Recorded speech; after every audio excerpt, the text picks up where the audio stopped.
Bonjour à tous. Donc avant de commencer, je dois vous dire que j'ai fait une critique écrite du procès, donc que je vais publier, je pense, sur Babelio ou sur Sens Critique, qui sera certainement plus poussée que ce que je vais dire là. C'est toujours frustrant, je sais que je le dis souvent, mais c'est toujours frustrant le contraste qu'il y a entre l'écrit et l'oral, et le fait que, en fait, dès que je m'attache à trop lire ou à trop rester sur mes notes, bah, j'ai l'air robotique, donc je suis obligée de sacrifier un peu de précision et de pertinence pour être naturel, pour vous dire les choses d'une manière, enfin, pour parler du livre d'une manière vivante, quoi. Et pour moi, c'est toujours frustrant de voir mes critiques, qui sont plutôt bien écrites, qui sont plutôt poussées, mourir, ne pas vivre, ne pas être reconnue pour ce qu'elles sont, parce que je suis obligée, voilà, de parler en vidéo, et donc de ne pas lire, et donc, je tourne en rond là, mais bon, vous avez compris. Donc, si ça vous intéresse, allez la lire sur Babelio, ça me ferait plaisir. Bah, vous pouvez même la commenter sur Babelio si vous voulez. Voilà. Alors, le procès, de quoi ça parle? Déjà, il faut savoir que le procès, c'est un roman qui est inachevé. Il a été publié non pas par Kafka, mais par son ami Max Brod, qui avait récupéré ses manuscrits, et Kafka lui avait fait promettre de brûler tous ses manuscrits plutôt que de les publier, et Max Brod ne l'a pas écouté. Le procès fait partie de ces manuscrits. De quoi parle le procès? Je pense que c'est un des livres sûrement du XXe siècle à l'intrigue la plus connue, et c'est sûrement pour ça qu'il y a aussi un adjectif kafkaïen, parce que souvent on dit ça quand il y a quelqu'un qui est accusé à tort, c'est totalement kafkaïen. Donc, Kafka, le procès, de quoi ça parle? Ça parle d'un homme qui est accusé. J'ai lu pas mal d'avis sur la question, certains pensent que c'est vraiment un tort, d'autres pas vraiment. Moi j'ai du mal à voir en fait s'il est vraiment coupable de quelque chose ou pas, mais j'ai l'impression que la question n'est pas ça dans le livre. Donc il est accusé, il ne sait pas de quoi, et on va voir les conséquences sur sa vie.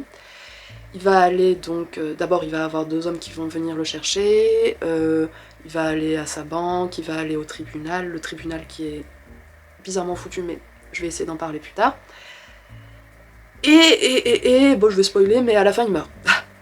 pour grossièrement résumer, il meurt sans jamais avoir su ce qu'il avait fait de mal, quelle était sa grande faute.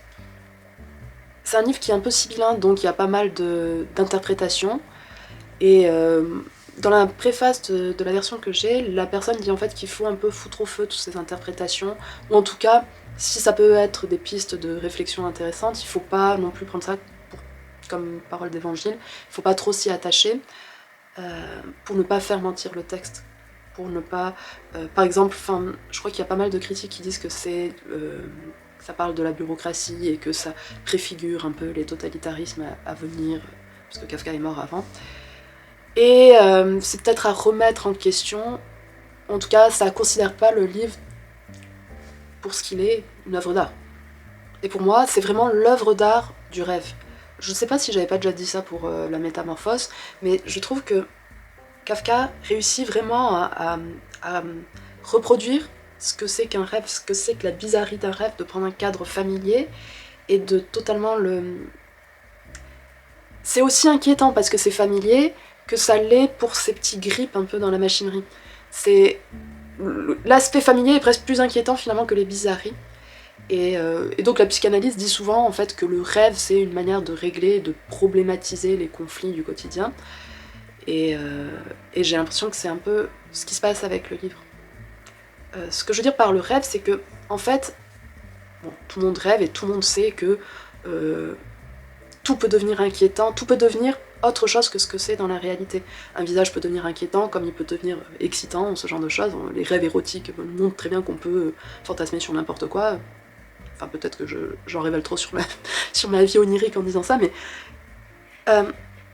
les rêves, vraiment, à la fois on dit que recèlent des cachets, recèlent sur ce qui est impensé un peu dans notre quotidien.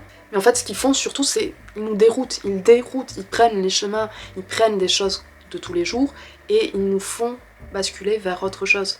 Et moi, ce que je trouve souvent intéressant et ce qu'on voit chez Kafka, c'est les transitions. Comment les transitions entre chaque scène dans un rêve sont souvent étranges et absurdes, et les réactions des gens aussi. Et c'est ça qui fait la beauté du rêve, donc, et la beauté de l'œuvre de Kafka. Et donc chez Kafka, en quoi vraiment on peut dire que c'est un roman qui parle, enfin, un roman qui met en scène le rêve? Déjà, je trouve dans les proportions, dans l'architecture, dans la manière dont c'est agencé en fait. Par exemple, le tribunal. Première scène où il va au tribunal, il y a des gens, des spectateurs au fond de la pièce. Déjà, le tribunal, c'est très étrange parce qu'il se trouve dans un logement qui a l'air d'être une sorte de logement social. Et donc, en traversant des logements où vivent des gens, il finit par aboutir au tribunal. Et à la fin, enfin au bout de la pièce, il y a des gens qui se mettent des oreillers vers le plafond. Et en fait, on a vraiment l'impression que c'est les proportions mêmes des bâtiments, les proportions mêmes du rêve qui sont étranges. D'ailleurs, ces gens, ces spectateurs avec leurs coussins, on ne sait même pas vraiment qui ils sont. Est-ce qu'ils appartiennent au tribunal? Est-ce que ce sont des travailleurs? On a l'impression que c'est peut-être des spectateurs qui viendraient, je sais pas, se repaître de quelque chose de divertissant.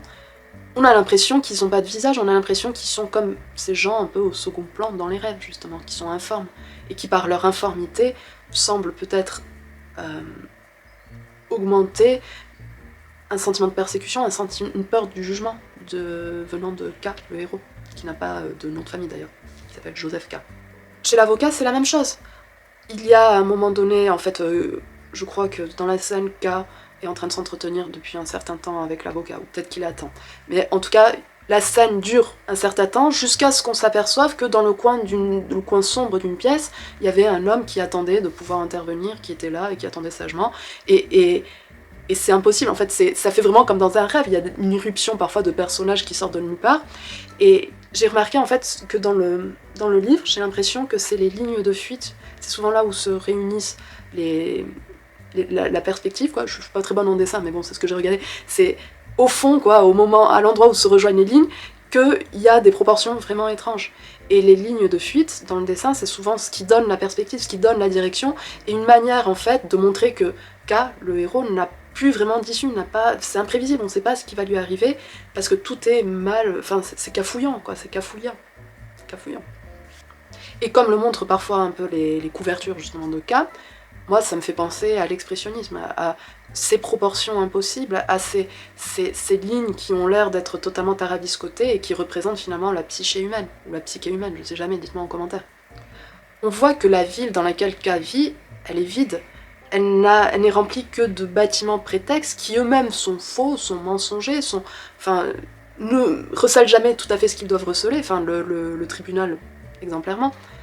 Donc, des bâtiments prétextes, comme les personnages le sont, et c'est un point sur lequel on reviendra plus tard, mais qui montrent vraiment en fait que on a l'impression qu'on est dans un huis clos, mais sauf qu'un huis clos, souvent c'est dans un seul lieu. Et là, on a l'impression d'être dans un huis clos qui se décline dans d'autres bâtiments, ou un bâtiment cache un autre bâtiment, qui cache un autre bâtiment, qui cache un autre bâtiment, et finalement, ce ne sont que des poupées russes qui sont toujours plus vides les unes que les autres, et qui préfigurent en un sens la parabole que va raconter le prêtre à la fin. Parabole donc qui est que un homme va passer une porte, pour finalement aboutir devant une porte dans laquelle il peut rentrer, ou pas, mais en fait si, mais en fait non, on sait jamais, et enfin on a du mal à comprendre parce que le prêtre justement, les petites, on va dire que les petites précisions qu'il apporte sur le récit ne font qu'embrouiller un peu plus qu'à, et tout ça, c'est la condition humaine. En fait, les proportions sont bizarres dans le sens où tout est déplié pour être replié dans la seconde sans que l'œil, sans que K puisse discerner ce qui se passe, quoi. Puisse discerner la bizarrerie, c'est souvent ça, quoi. C'est un visage qu'on a du mal qu'on n'a pas le temps finalement peut-être de surprendre, qu'on n'a pas le temps de distinguer, qu'on n'a pas le temps de posément regarder qu'est-ce qui se passe. Tout est rapide et tout est flou et tout est embrouillé. Pour ce qui est des personnages, les hommes sont des personnages prétextes, comme je disais, dans le sens où ils emblématisent une fonction sociale. Il y a l'avocat, il y a le juge, il y a l'oncle, il y a le peintre. Ils servent en général à dire à K ce qu'il doit faire, sans jamais vraiment lui expliquer quelle a été sa faute, sans jamais vraiment lui expliquer les tenants et les aboutissants exacts de ce qui se passe. Tout a l'air absurde parce que justement, ils sont dans le concret, dans justement ce que je dis, du rêve, le quotidien, le côté familier du quotidien et avec des lois qui paraîtraient concrètes, quoi, matérielles, elles sont absurdes parce qu'elles ne sont pas, elles n'aboutissent jamais jusqu'au bout. Ils aboutissent que à ce concret qui est un concret de bureaucratie, quoi, justement. Où les lois semblent exister qu'en tant que loi, mais on comprend pas en fait le bien commun justement qu'elles apportent à l'humanité ou ce genre de choses. Elles sont là juste pour être, pour qu'on s'y soumette, quoi. Et les femmes, quant à elles, elles participent à une sorte d'imaginaire sensuel où l'acte sexuel n'aboutit jamais. Et en fait, c'est la manière dont il y a une irruption du fantasme de la sexualité est aussi importante dont la manière dont c'est rompu. C'est aussi important en fait, ça représente le rêve. C'est vrai que le rêve, c'est ce que je disais justement tout à l'heure, n'importe quelle personne peut devenir source de désir ou de fantasme.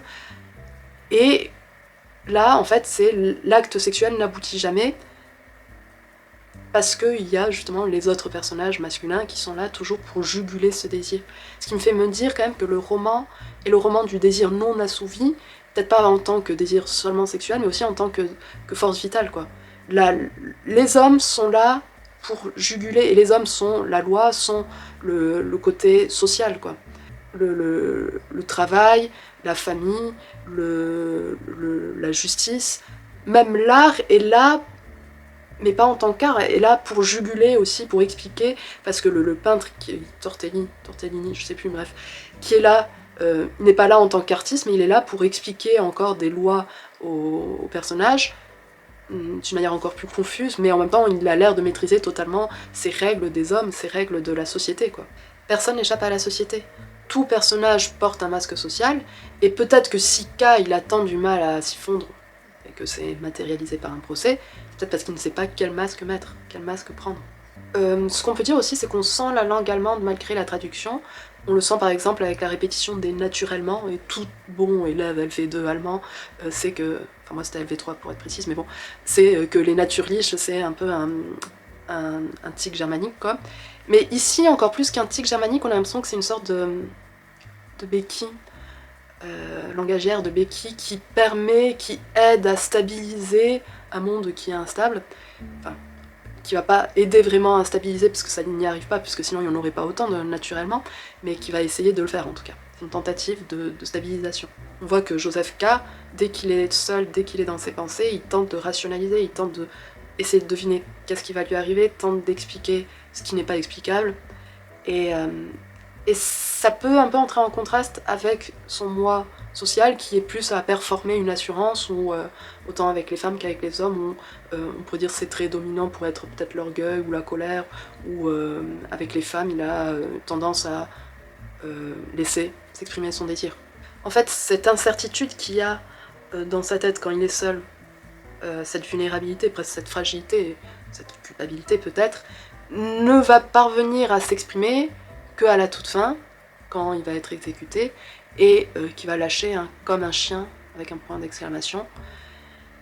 Et à ce moment-là, la narration va venir l'amputer, lui couper l'herbe sous le pied, en disant, faut que je regarde ce qu'elle dit, c'était comme si la honte allait lui survivre. Et donc, la seule issue possible, qui est l'issue la plus radicale possible, n'en est pas une, puisque cette faute, cette culpabilité, ce procès va survivre à K.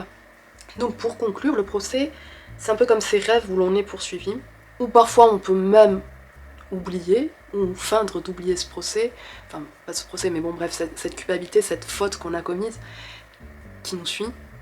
On peut vaquer à nos occupations, on peut l'oublier le temps d'autres occupations dans le rêve, mais ça revient toujours.